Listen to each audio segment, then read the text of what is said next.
Assalamualaikum warahmatullahi wabarakatuh. Ya, kali ini perkenalkan nama saya Dimas Surya Dinata NIM 12610220218186. Ya, pada hari ini saya akan mereview 3 jurnal, yaitu 1. Sejarah Peradilan Islam pada masa Turki Utsmani. 2. Sejarah Peradilan Islam di Kerajaan Islam Nusantara. 3. Peradilan Syariat Islam.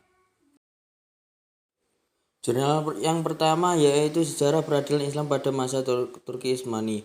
Hukum dan peradilan Islam pada masa Turki Utsmani menurut periodisinya itu ada 6 periode, yaitu 1. Pembinaan dan pelaksanaan hukum Islam pada masa Rasulullah. 2. Pembinaan dan pelaksanaan hukum Islam pada masa sahabat-sahabat besar. 3. Pembinaan dan pelaksanaan hukum Islam pada masa sahabat-sahabat kecil sampai akhir abad pertama Hijriah. 4. Pembinaan dan pelaksanaan hukum Islam pada masa terbentuknya fikih atau hukum Islam sebagai suatu ilmu yang mandiri berakhir pada abad ketiga Hijriah. Yang kelima, pembinaan dan pelaksanaan hukum Islam pada periode masuknya masalah-masalah yang banyak sekali dan menjadi bahan diskusi dan pembahasan para tokohnya. Periode ini berakhir pada hancurnya Baghdad di tangan Hulagu.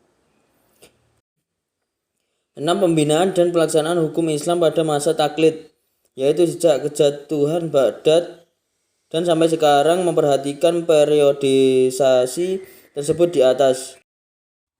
Tentang Kerajaan Turki Utsmani. Berdirinya Kerajaan Turki Utsmani dirintis oleh Ertugrul beserta pengikut-pengikutnya yang mengungsi ke dataran tinggi Asia Kecil. Di sana mereka mengabdikan diri kepada Sultan Alauddin II yang kebetulan sedang berperang melawan Bizantium. Berkat bantuan mereka, Sultan Alauddin mendapatkan kemenangan.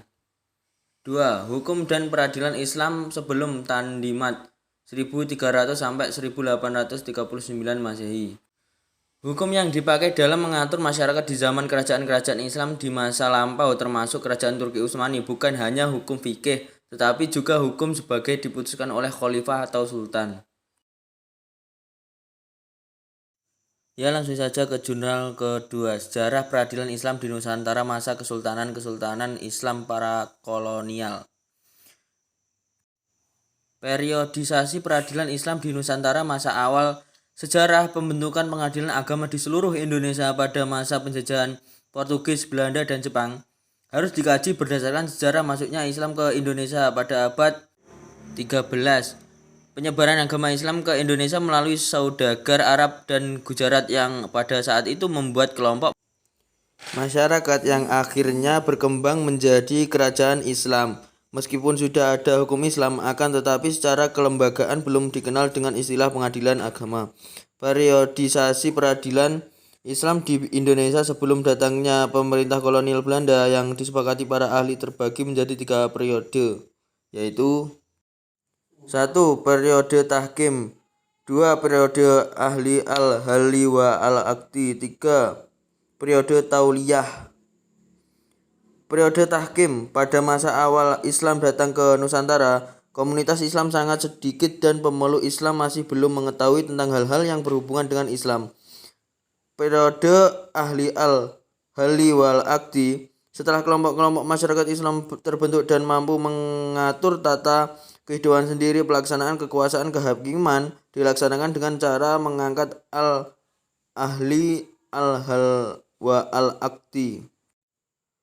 Periode tauliyah. Setelah terbentuknya kerajaan-kerajaan Islam di Indonesia, pengangkatan hakim dilaksanakan dengan cara tauliyah dari imam atau pelimpahan wewenang dari sultan selaku kepala negara. Kepala negara selaku wali al-amri mempunyai wewenang mengangkat orang-orang yang telah memenuhi syarat tertentu untuk menjadi hakim di wilayah kerajaan yang ditentukan oleh kepala negara atau sultan. Hukum Islam pada masa ini merupakan sebuah fase penting dalam sejarah hukum Islam di Nusantara. Dengan adanya kerajaan-kerajaan Islam menggantikan kerajaan Hindu Buddha, berarti untuk pertama kalinya hukum Islam telah ada di Nusantara sebagai hukum positif. Sejarah peradilan pada masing-masing kerajaan atau kesultanan di Indonesia. 1. Kerajaan Samudra Pasai. 2. Peradilan agama Islam di kerajaan atau Kesultanan Mataram. Kerajaan Islam yang paling penting di Jawa adalah Demak yang kemudian diganti oleh Mataram. 3. Peradilan Islam di Kerajaan Kesultanan Aceh dan Banjar. 4. Pengadilan di agama di Kerajaan Banjar.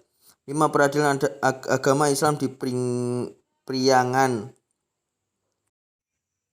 Jurnal ketiga, kewenangan Mahkamah Syariah di Aceh sebagai pengadilan khusus dalam penyelesaian sengketa. Secara yuridis, kedudukan Mahkamah Syariah di Provinsi Nunggroe, Aceh Darussalam dalam sistem peradilan nasional memiliki landasan hukum yang kuat sebagaimana yang diatur dalam Undang-Undang Nomor 4 Tahun 2004 tentang kekuasaan. Kehakiman telah membuat ketidakjelasan mengenai kedudukan Mahkamah Syariah di Aceh.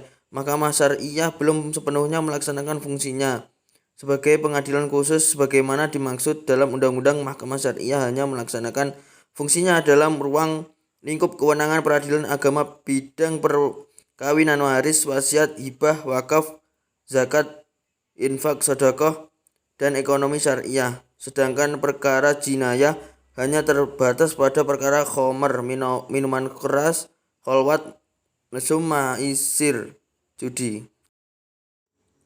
Ya, cukup dari saya. Sekian, terima kasih atas perhatiannya. Wassalamualaikum warahmatullahi wabarakatuh.